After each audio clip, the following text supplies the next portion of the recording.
follow-up and implementation of the Islamabad MOU between Iran and the United States, in line with the joint statement between Pakistan and Qatar issued at Bergenstock on 21st of June. In this regard, Pakistan and Qatar engaged with the relevant parties in Doha yesterday and held separate meetings with the US and Iran negotiators in Doha, and these culminated late hours tonight, in fact, well today into the morning. I would like to highlight three specific points. One, about these Doha talks. One, there was positive progress made on issues related to the different aspects of the Islamabad MOU building on the Lake Lucerne summit. Two, parties agreed to continue discussion over the coming period. And three, next meeting to be set at the earliest possible time following the funeral procession of the former Iranian Supreme Leader. So we'll continue to play a facilitative and mediatory role in the negotiation process along with our Qatari partners. Deputy Prime Minister and Foreign Minister Senator Mohammad Ishaq Dar also continued with his high-level consultations and telephone conversation, a series of which were held this week with the foreign ministers of Saudi Arabia, China, Bahrain, Iran. He also spoke with the British Foreign Secretary and the European Union's High Representative for Foreign Affairs and Security Policy. Ladies and gentlemen, you all covered the seminar that was held at Jinnah Convention Center yesterday, titled Indus Water Treaty, an Instrument of Peace and Regional Stability. There was attendance from political leaders, legal experts, international scholars, members of the diplomatic corps, civil society, and of course the media was also present there.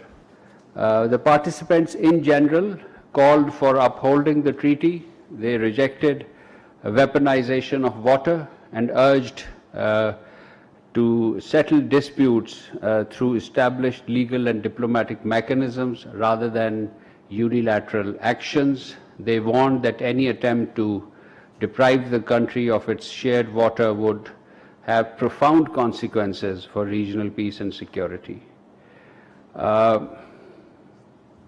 The Deputy Prime Minister, Foreign Minister, Senator Mohammad Ishaq Dar also spoke on this occasion, and his media covered his statement. The statement is also available on the website, but let me just recall that he said that the 6-decade-old Indus Water Treaty could not be suspended or terminated under any pretext, and this is the abeyance is quote-unquote illegal, unilateral, and without any basis. And he added that Pakistan unequivocally rejected this so-called abeyance. Pakistan also, let me add that Pakistan also rejects India's attempt to invoke baseless allegation of terrorism as a pretext for placing the Indus Water Treaty in abeyance and obstructing the lawful flow of the Pakistani shares of the Indus waters. The real issue is not terrorism. Let's be very clear. The real issue is not terrorism. The real issue is the growing disposition within the Indian leadership to treat shared international river system as a strategic asset that can be controlled, withheld, or diverted at will. This mindset of unilateral appropriation is fundamentally incompatible with letters and spirit of not just the international law, but also the Indus Water Treaty itself.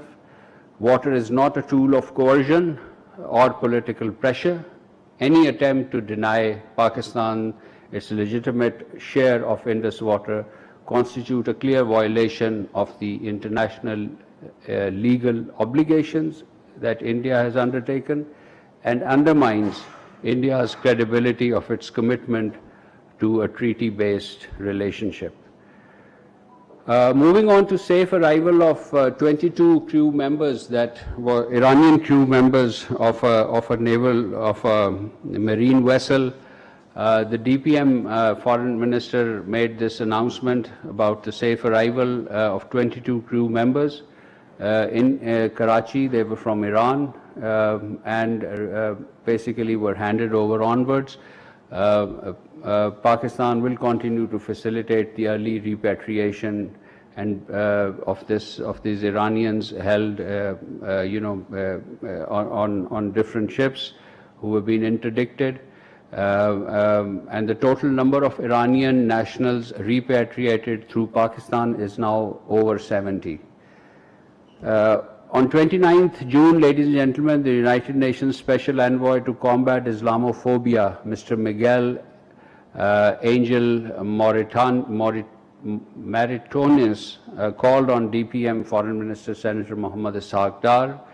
He commended the special work being carried out by the Special Envoy to address the challenges posed by Islamophobia and expressed Pakistan's full support for his mandate, and hope that early finalization of the UN Action Plan to combat Islamophobia would provide the necessary framework for combating Islamophobia nationwide. You would recall that this appointment of Special Envoy was indeed a Pakistan's initiative at the UN General Assembly, which the UN General Assembly adopted, and now the Special Envoy is functioning.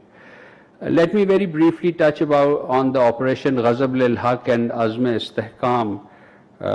Following the recent terrorist attacks in Khyber Pakhtunkhwa, Balochistan, Karachi, and elsewhere, the security forces launched intelligence-based operation under Operation Ghazab lil Haq, and on 28 June, 4 terrorists, including a high-valued Khawariji commander Khan Farosh Abul Zabal, along 3 other terrorists belonging to the Indian proxy Jamaatul Ahrar, were killed in Bajaur. Pakistan reaffirms its commitment to eliminating terrorism while ensuring national security. Pakistan has always strived to maintain peace and stability in the region, and at the same time, we will not compromise on the safety and security of our citizens, which remains the highest priority.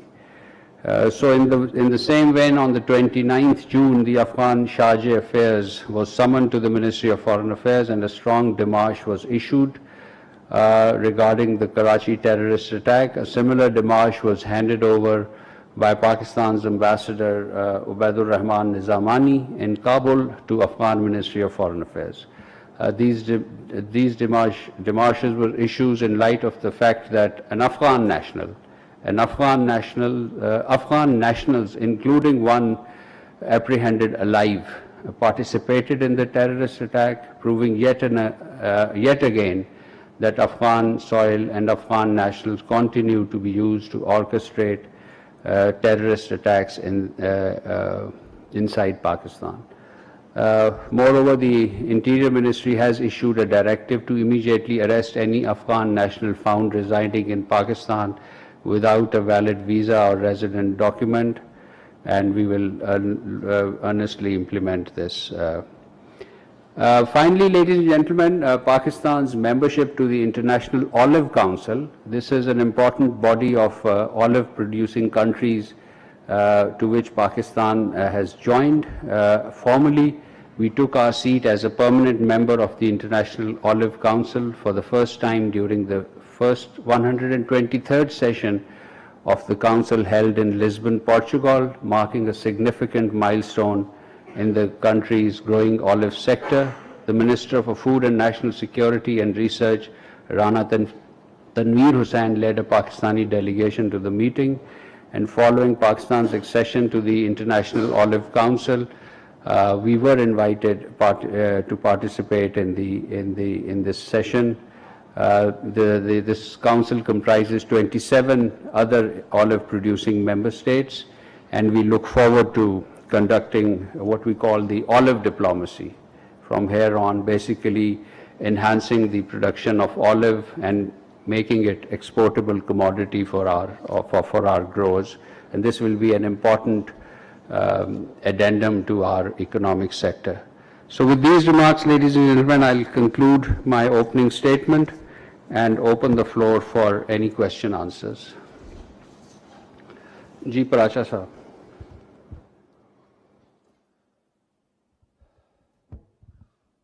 Thank you so much, Excellency.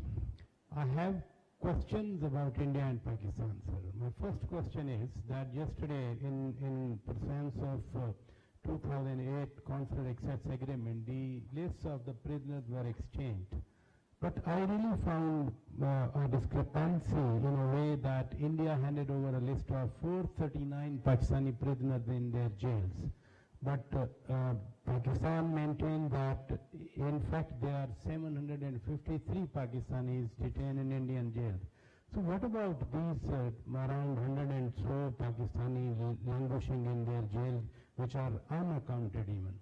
My second question about the India-Pakistan relation is that over 100 eminent personalities from India and Pakistan, 61 from India and 56 from Pakistan, and even from Pakistan, Honorable former Foreign Minister Khurshid Mahmood Kasuri Sahab or Excellency Shamshad Ahmad Khan Sahab or Ashraf Jahangir Qadi, and from there, 3 former Chief Ministers of IIOK, they have written letters to both the Prime Ministers for dialogue, normalcy. So how Pakistan responds, or India should respond to the voice of these people? And my third question, brief question, is whether a seminar on Indus Water Treaty can ensure release of Pakistan's due water share and Pakistan can be preempted from being converted to a barren land without water. Thank you.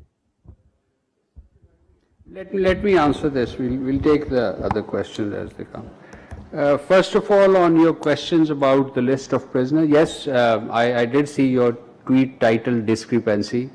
As you know, we have seen this. You have seen this. We handed over a list of 753 Pakistani prisoners to India yesterday. The list is meticulously compiled and maintained by the ministry and our mission in New Delhi. It documents all reported cases of Pakistani nationals detained in India, including those identified through newspaper reports, notification from families, and information received from official channels. This is the list that exists. We pursue each individual case through its various stages, including the provision of consular access, confirmation of nationality, and eventual release and repatriation to Pakistan.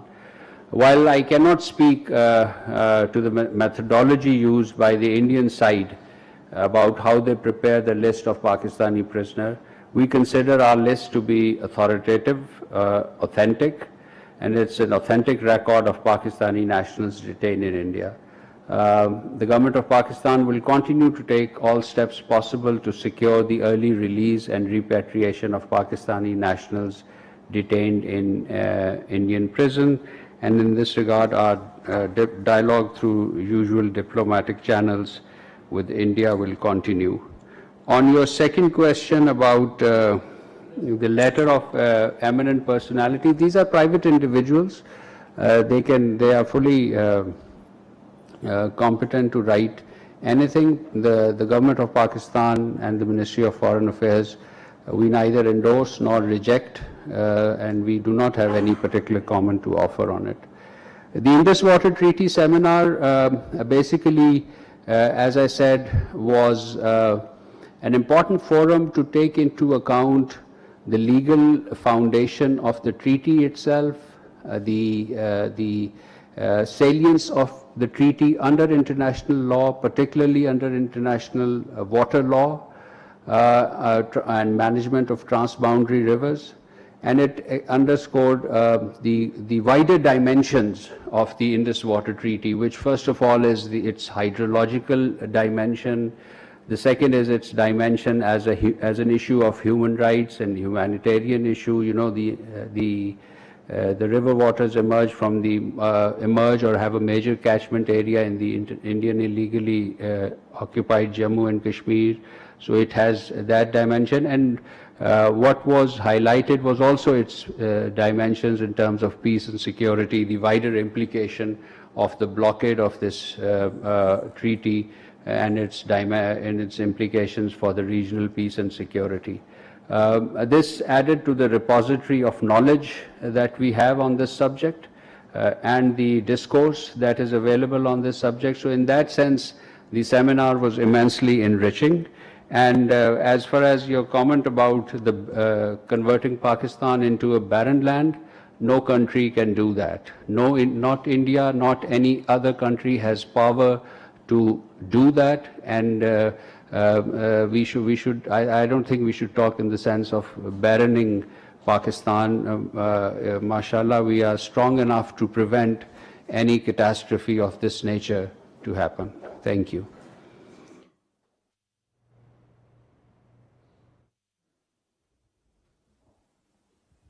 Sir, thank you very much.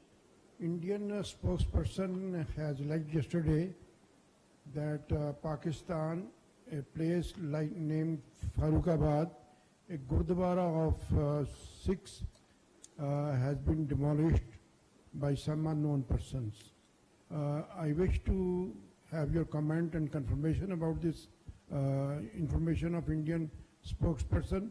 And incidentally, this has come from a country where the mosques are being demolished or being converted into the temples forcibly. Thank you very much. Yes, I saw that statement by the Indian External Affairs Ministry. We have ascertained details. This was a Gurdwara which was not practiced for worship anymore. There were no Sikh community, I understand, in the vicinity that would use Gurdwara for its religious purposes. So accordingly, this facility, this building was under private tenancy. The structure was old, in a dilapidated condition, and posed a potential risk to human life surrounding private property. And surrounding private properties in the vicinity of that building, they feared that the building might collapse in the upcoming rainy season. As you know, there was an incident in Lahore as well, so there was a fear in the community. And as a preventive measures, the tenants initiated the work. जब भी रोना होता है, मैं hair fall के बारे में सोचती हूँ। मेरे बाल Mavra, stop crying. Use Sunsilk Hair Fall Solution, arginine और विटामिन E के साथ। ना बाल गिरेंगे, ना आंसू। Sunsilk works for me. एक माँ ही बनाती है बेटी को मजबूत।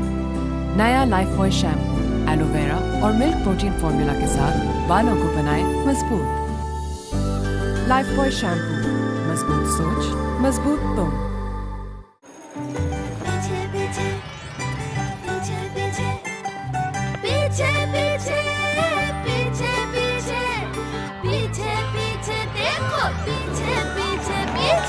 तुम स्कूल में इतना पीछे पीछे क्यों रहती हो?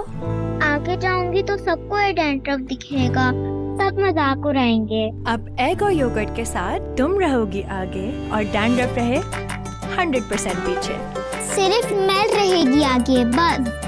नया life boy anti dandruff shampoo पहली बार एग एंड योगर्ट के साथ।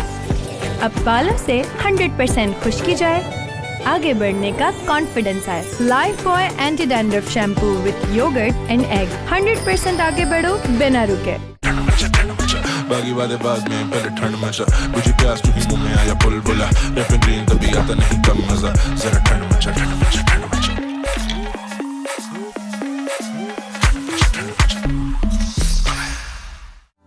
एक माँ ही बनाती है बेटी को मजबूत। नया लाइफ बॉय शैम्पू, एलोवेरा और मिल्क प्रोटीन फॉर्मूला के साथ बालों को बनाए मजबूत। लाइफ बॉय शैम्पू, मजबूत सोच, मजबूत तुम।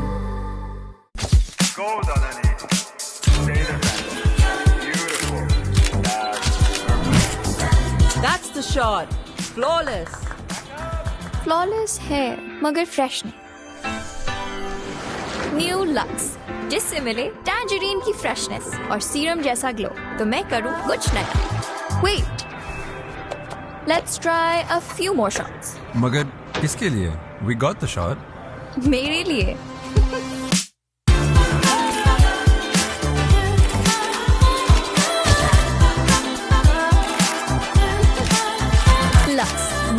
Fresh glow. पहाड़ों में चपली कबाब, पहाड़ दिल की सुनते हैं।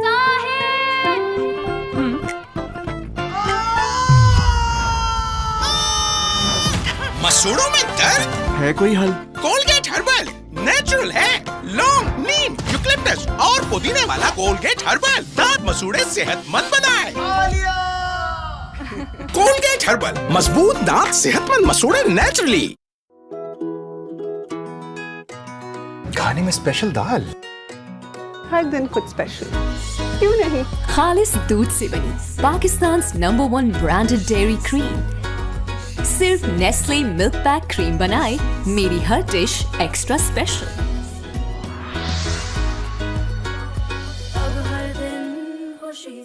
From Nestle.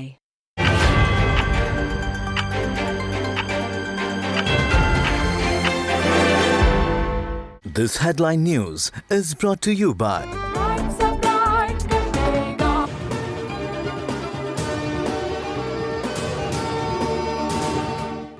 लाहौर बागबानपुरा में जेर तामीर एक और इमारत की दीवार गिर गई। एक बच्चा जाँ बहक, 4 अफराद जख्मी। मलबे तले दबे अफराद को निकाल लिया गया। तिबी इमदाद के बाद अस्पताल मुंतकिल। कमरे की छत TR गार्डर से बनी हुई थी।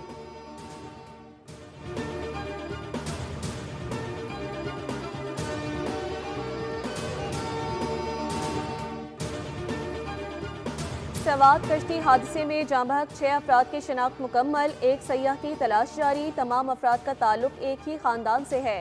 हादसे में 2 अफराद जख्मी भी हुए।